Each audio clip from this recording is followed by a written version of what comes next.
ओम नमः भागवते वासुदेवाय नमः। রাধে কৃষ্ণ রাধে কৃষ্ণ রাধে কৃষ্ণ। নমস্কার প্রিয় দর্শক বন্ধুরা, আমার জীবন মুক্তি ধারা চ্যানেলে আপনাদের স্বাগত জানিয়ে শুরু করছি আজকের নতুন ভিডিও। বন্ধুরা, আজ আমরা প্রবেশ করতে চলেছি এক অসীম জ্ঞানের জগতে, যেখানে প্রত্যেকটি শব্দের মধ্যে লুকিয়ে আছে আধ্যাত্মিকতার মহান জ্ঞান। বন্ধুরা, আজ আমরা গভীরভাবে আলোচনা করব শ্রীমদ্ ভগবদ্গীতার প্রথম অধ্যায়ের অমূল্য শ্লোকসমূহ।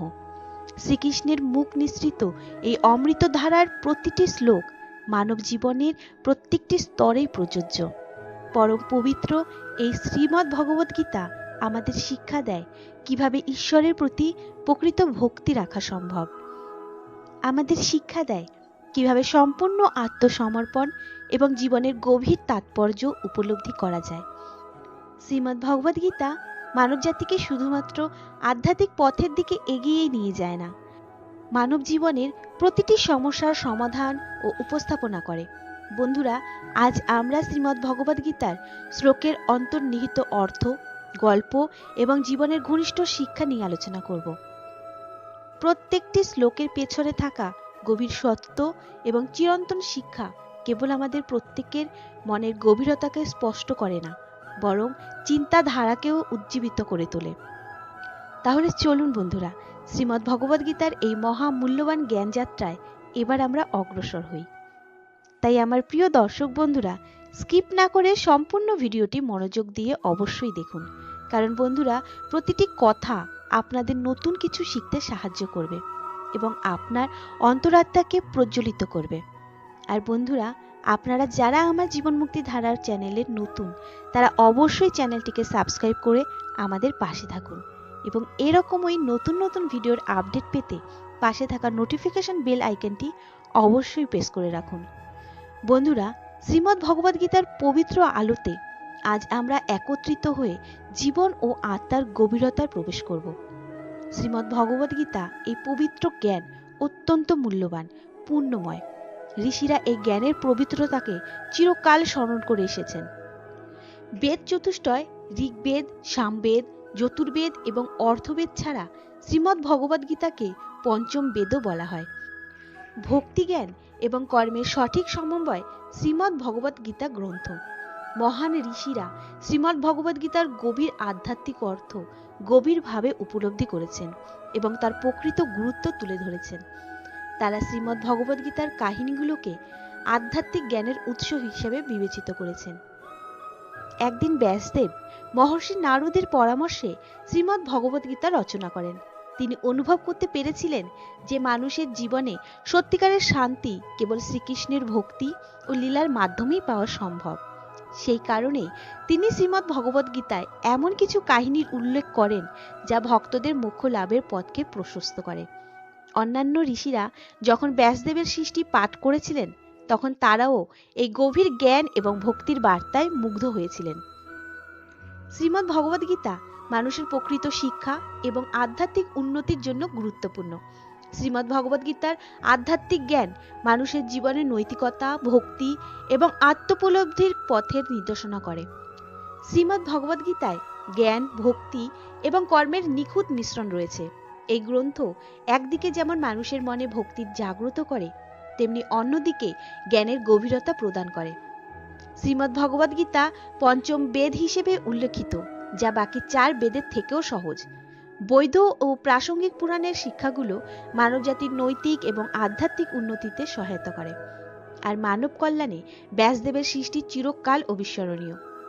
মহান ঋষিরা শ্রীমদ্ ভগবদ্গীতার মূল্যবান গুরুত্ব তুলে ধরে মানবজাতির শিক্ষা গ্রহণে অনুপ্রাণিত করে এবং মানুষকে স্মরণ করিয়ে দেয় যে শ্রীমদ্ ভগবদ্গীতা শুধু একটি ধর্মগ্রন্থই নয়, এটি জীবনের সঠিক পথকে প্রশস্ত করে।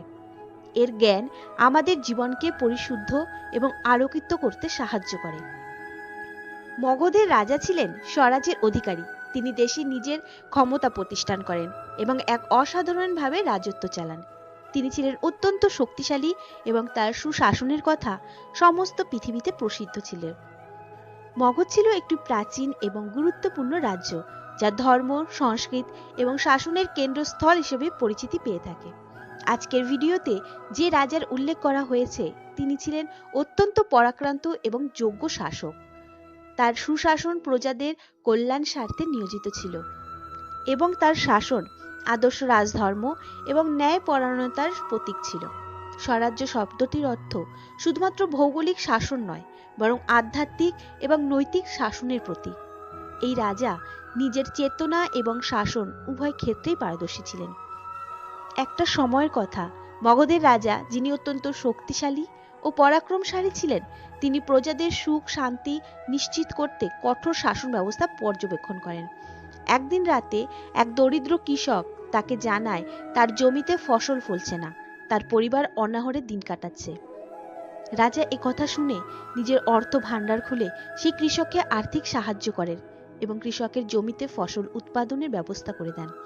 রাজার এরূপ দৃষ্টান্ত তার পরবর্তী প্রজন্মের শাসকদের কাছে এক অপূর্ব ন্যায় বিচার ও দয়ার প্রতীক হয়ে ওঠে।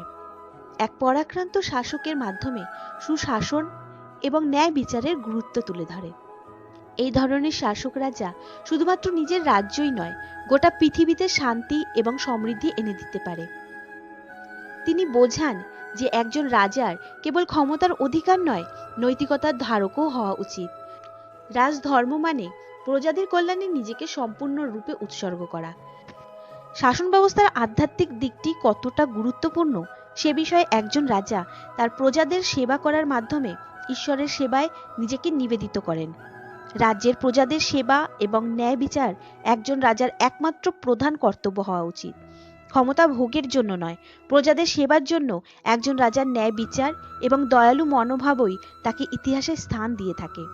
এই দৃষ্টিভঙ্গি আমাদের মনে করিয়ে দেয় যে প্রকৃত শাসন মানে ক্ষমতা প্রদর্শন করা নয়, বরং প্রজাদের সেবায় নিজেকে সম্পূর্ণরূপে উৎসর্গ করা। মানব জীবনে শ্রীমদ্ভগবদ্গীতার এই বার্তাগুলো ব্যক্তিগত এবং সামাজিকভাবে সঠিক জীবনের পথপ্রদর্শক হতে পারে। যে ব্যক্তি নিজের অন্তরাত্মার মাধ্যমে নিজের প্রকৃত সত্তাকে উপলব্ধি করে থাকে, সে ব্যক্তি পৃথিবীর সমস্ত বস্তুগত আকাঙ্ক্ষা থেকে মুক্ত হয়ে যায় এবং সম্পূর্ণরূপে আত্মার আনন্দে নিমগ্ন হয়ে যায়। প্রতিটি মানুষের জীবনেই শ্রীমদ্ভগবদ্গীতার এই শ্লোকগুলো একজন জ্ঞানী ব্যক্তির অবস্থার কথা উল্লেখ করে থাকে। যে ধরনের ব্যক্তিরা নিজের প্রকৃত সত্তাকে উপলব্ধি করতে পেরেছে, সে ধরনের ব্যক্তিদের বাইরের ভৌতিক দুনিয়ার প্রতি কোনরূপ আকর্ষণ থাকে না। এখানে বলা হয়েছে, কোনো মানবাত্মা যেই মুহূর্তে নিজের প্রকৃত স্বরূপকে উপলব্ধি করতে পারে, ঠিক সেই মুহূর্তে সে এই ভৌতিক দুনিয়ার সব আকাঙ্ক্ষা এবং বন্ধন থেকে মুক্ত হয়ে যায়। আর এই মুক্তির মধ্যেই লুকিয়ে আছে জীবনের প্রকৃত আনন্দ। একজন প্রকৃত জ্ঞানী ব্যক্তিকে বাইরের কোনো শক্তি কোনোভাবে প্রভাবিত করতে পারে না, কারণ সে জানে নিজের অন্তর আত্মাতেই থাকে আসল শক্তি। তেমনি রাজা জনক ছিলেন এক প্রজ্ঞাবান এবং আত্মজ্ঞানে পরিপূর্ণ ব্যক্তি। একবার তার রাজ্যে বিপজ্জনকভাবে আগুন লেগে যায়। যখন রাজপ্রাসাদ আগুনে পুড়ে যাওয়ার উপক্রম হয়েছিল, তখন রাজা গভীর ধ্যানে মগ্ন ছিলেন। রাজ্যের মন্ত্রী রাজার কাছে এসে তাকে জানায়, হে মহারাজ, আপনার প্রাসাদ যে পুড়ে যাচ্ছে। জনক রাজা শান্তভাবে উত্তর দিলেন, আমার আত্মা তো অক্ষত রয়েছে, প্রাসাদ পুড়ে গেলেও কিছু যায় আসে না। এই গল্পটি আত্মার সন্তুষ্টি ও আত্মার জ্ঞান অর্জনের গুরুত্ব তুলে ধরে। এই ধরনের ব্যক্তিরা বাইরের কোনো ঘটনার দ্বারা কোনরূপ বিচলিত হন না। রাজা জনকের ব্যক্তিত্বের মাধ্যমে বোঝা যায় যে জীবনের প্রকৃত আনন্দ কেবল অন্তরাত্মার মধ্যেই পাওয়া যায়। এই ভৌতিক দুনিয়ার কোনো বস্তু বা পরিস্থিতি কখনো মানুষকে স্থায়ী আনন্দ বা শান্তি দিতে পারে না। জীবনের বস্তুগত আকাঙ্ক্ষা মানুষের সুখ বা শান্তি নষ্ট করে। আত্মজ্ঞান অর্জনের মাধ্যমে জীবনের সমস্ত আকাঙ্ক্ষাগুলো ত্যাগ করা সম্ভব হয়। বাইরের এই ভৌতিক দুনিয়ার জগৎ সেই ব্যক্তিকে নিয়ন্ত্রণ করতে পারে না যে ব্যক্তি নিজের আত্মার শক্তি বুঝতে পারে। প্রকৃত শান্তি এই ভৌতিক জগতে নয়, নিজের অন্তর আত্মার মধ্যেই রয়েছে। জীবনের সমস্ত আকাঙ্ক্ষা থেকে মুক্ত পাওয়ার অর্থ প্রকৃত সুখ, লাভ, ধ্যান এবং জ্ঞান মানুষের প্রকৃত সত্তার সাথে সংযোগ স্থাপন করা। প্রতিটি মানুষেরই এই বাইরের ভৌতিক জগতের সুখ ও দুঃখের ঊর্ধ্বে উঠে প্রকৃত আনন্দে খুঁজে পাওয়ার জন্য অন্তর আত্মার প্রতি মনোনিবেশ করা উচিত।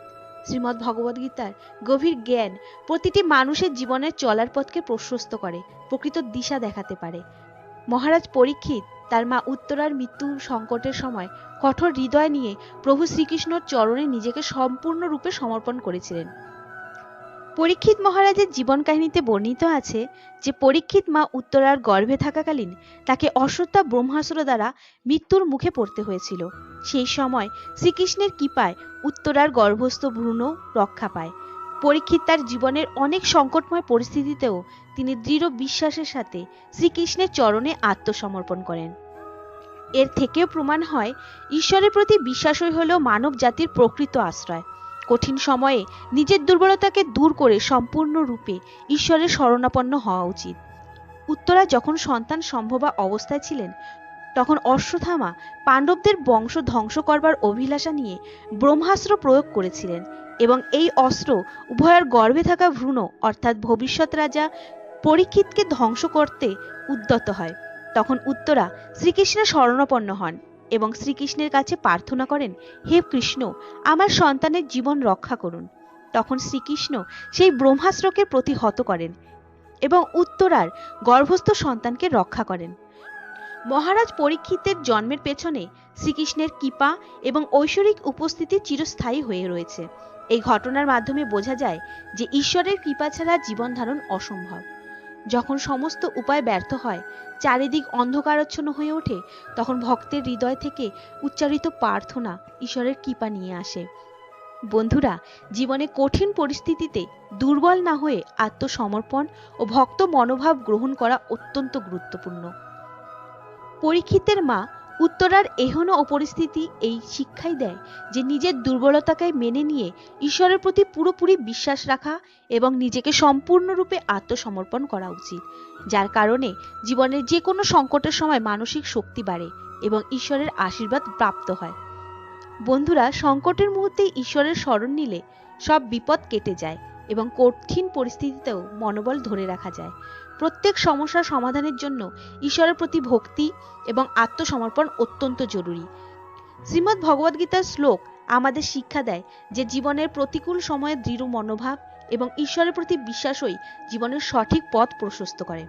শ্রীকৃষ্ণের কৃপায় যেমন উত্তরা তার সন্তান পরীক্ষিতের জীবন রক্ষা করতে পেরেছিলেন, তেমনি আমরা ঈশ্বরের শরণাপন্ন হলে সব বিপদ থেকে মুক্তি পেয়ে সুন্দর জীবনযাপন করতে পারব। ভগবান বিষ্ণু সমস্ত জীবের অন্তরে বিরাজমান এবং তার শক্তি সমস্ত সৃষ্টিতেই প্রবাহিত হয়ে থাকে। শ্রীমদ্ ভগবদ্গীতার শ্লোকে উল্লেখ আছে যে ভগবান বিষ্ণু সকল জীবের হৃদয়ে অবস্থান করেন এবং তার শক্তি, জ্ঞান এবং করুণার প্রবাহ প্রতিটি জীবের অন্তরে সুপ্ত হয়ে অবস্থান করে। যেসব মানুষেরা ঈশ্বরের শরণাপন্ন হয় তাদের জীবনের সমস্ত সমস্যা কেটে যায় এবং তার বিজয় সুনিশ্চিত হয়। কোনো এক সময়ে নারদ মুনি বিষ্ণুর সর্বব্যাপী হওয়ার ব্যাপারে সন্দেহ প্রকাশ করেন। হে প্রভু, আপনি কি সত্যিই প্রতিটি জীবের হৃদয়ে অবস্থান করেন? তখন ভগবান বিষ্ণু মৃদু হেসে নারদ মুনিকে বললেন, হে নারদ মুনি, এর বাস্তবতা তুমি নিজেই পরীক্ষা করে দেখো। তখন নারদ মুনি ভগবান বিষ্ণুর অনুমতি নিয়ে সমস্ত জীবাত্মার অন্তরে প্রবেশ করতে লাগলেন এবং তিনি প্রতিটি হৃদয়ের অন্তরে ভগবান বিষ্ণুর উপস্থিতি অনুভব করতে পারলেন। তখন মহর্ষি নারদ বুঝতে পারলেন যে ভগবান শুধুমাত্র সর্বশক্তিমানই নন, তিনি প্রত্যেক প্রাণীর হৃদয়ে সর্বদা বিরাজমান। ভগবান শুধুমাত্র সৃষ্টির স্রষ্টাই নন, তিনি জগৎ সংসারের সৃষ্ট প্রতিটি জীবের অন্তরাত্মার মধ্যেই বিরাজমান। তার এই সর্বব্যাপিত্ব প্রমাণ করে যে তিনি চিরন্তন এবং তিনি সর্বদা জাগমান। ঈশ্বর প্রতিটি জীবের হৃদয়ে বসে তাদের কর্ম এবং চিন্তার সাক্ষী হয়ে থাকে। বন্ধুরা, এই কারণেই প্রতিটি মানুষের ঈশ্বরের শরণাপন্ন হয়ে সৎকর্ম এবং সদাচরণ করা উচিত। বিশ্বের সমস্ত সৃষ্টির উৎস, অস্তিত্ব এবং ধ্বংস ঈশ্বরের ইচ্ছার উপর নির্ভর করে। ঈশ্বর প্রতিটি মানুষের অন্তরে অবস্থান করেন, তাই মানুষের কোনো অশুভ চিন্তা বা কোনো খারাপ কাজ ঈশ্বরের কাছ থেকে লুকানো কোনোভাবেই সম্ভব নয়। প্রকৃত ভক্তি, ভালোবাসা এবং শুদ্ধ হৃদয় নিয়ে ভগবানের সঙ্গে সংযোগ স্থাপন করা সম্ভব। ভগবান সর্বদা আমাদের সাথেই থাকেন, তাই কোনো সংকটময় পরিস্থিতিতে ভগবানের প্রতি বিশ্বাস হারানো উচিত নয়। শ্রীমদ্ ভগবদ্গীতা আমাদের মনে করিয়ে দেয় যে ভগবান আমাদের হৃদয়ে অন্তরে অবস্থান করছেন এবং তার প্রতি অপার ভক্তি এবং বিশ্বাসই আমাদের জীবনের প্রকৃত পথপ্রদর্শক। ভগবান বিষ্ণু এই সমস্ত সৃষ্টির আদি কারণ এবং পৃথিবীর সমস্ত জীবাত্মার আশ্রয়। তার শরণাপন্ন হলে জীবনের শান্তি লাভ করা যায় এবং জীবন অর্থপূর্ণ হয়ে ওঠে। বন্ধুরা, আজকের এই আধ্যাত্মিক যাত্রার পথে আমাদের সঙ্গ দেওয়ার জন্য আপনাদের সবাইকে অনেক ধন্যবাদ। বন্ধুরা, আমরা শ্রীমদ্ ভগবদ গীতার প্রথম স্কন্ধের মূল্যবান তাৎপর্য, আধ্যাত্মিক শিক্ষা এবং সঠিক জীবনচারণার জন্য প্রাসঙ্গিক বার্তাগুলো আলোচনা করেছি। এই মহান শ্রীমদ্ ভগবদ গীতার প্রতিটি শব্দ আমাদের জীবনের পথ চলাকে অন্ধকার থেকে আলোর পথে এগিয়ে নিয়ে যায়। প্রকৃত ভক্তি, আত্মসমর্পণ এবং জীবনের আসল উদ্দেশ্য উপলব্ধির জন্য শ্রীমদ্ ভগবদ গীতা একটি অপরিসীম জ্ঞান ভাণ্ডার। বন্ধুরা, আমাদের প্রত্যেকের উচিত শ্রীমদ্ ভগবদ গীতা মহান গ্রন্থ পাঠ করা এবং এর নির্দেশনা অনুযায়ী নিজেদের জীবনকে সঠিক পথে পরিচালিত করা। বন্ধুরা, আজকের ভিডিও যদি আপনাদের ভালো লেগে থাকে এবং ভিডিওটি দেখে যদি আপনি সামান্য উপকৃত হয়ে থাকেন, তবে ভিডিওটিতে অবশ্যই লাইক করুন এবং কমেন্টে অবশ্যই আপনার মতামত আমাদের জানাতে ভুলবেন না। আমাদের চ্যানেলটি সাবস্ক্রাইব করে পাশে থাকুন এবং পাশে থাকা নোটিফিকেশন বেল আইকনটি ক্লিক করে রাখুন নতুন ভিডিওর আপডেট পেতে। ভগবান শ্রীকৃষ্ণের কৃপায় আপনারা সকলেই সুস্থ থাকুন, ভালো থাকুন। ঈশ্বরের কৃপা সকলের উপর বর্ষিত হোক। জয় শ্রীকৃষ্ণ। রাধে রাধে। ধন্যবাদ।